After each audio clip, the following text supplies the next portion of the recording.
I want to congratulate the G20 Interfaith Forum and the Santa Marta group, who have also done so much on raising what I consider one of the most heinous and atrocious crimes as an issue, and demanding that it rightly be the subject of a G20 discussion this year under Prime Minister Modi's chairmanship in India, and next year under the chairmanship of Brazilian President Lula.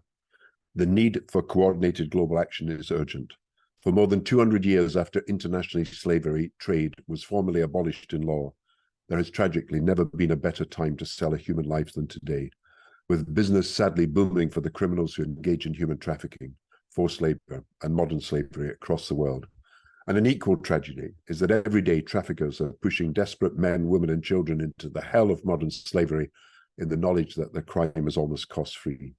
While there should be no hiding place or safe haven for criminals who trade in people, the likelihood of criminal exploiters being put behind bars is remote.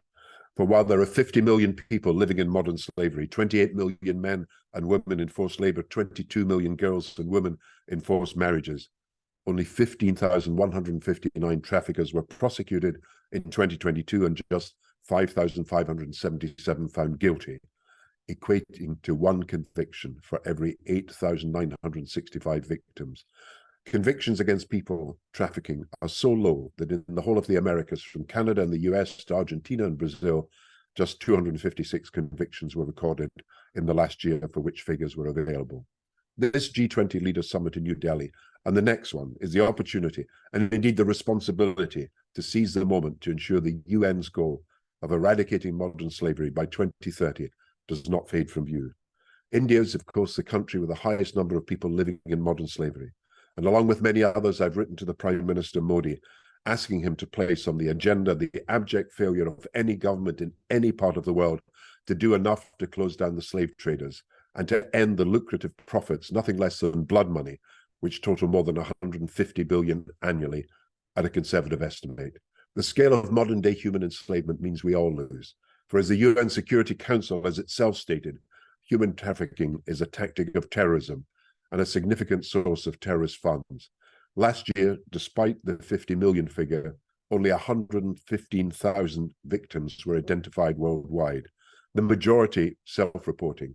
And yet not far from where each of us live, there will be a trafficked boy or girl, man or woman, working as a domestic servant, car washer, assembly worker, or in other trades. And many of us will buy items, including premium brands, that involve human trafficking or forced labor in the manufacture.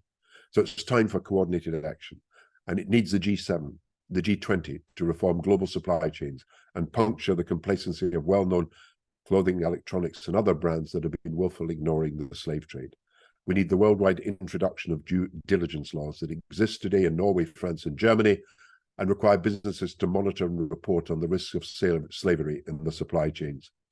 It was in 2016, when the Sustainable Development Goals for 2030 were being formulated, that Pope Francis urged nations around the world to help enslave people and prosecute traffickers.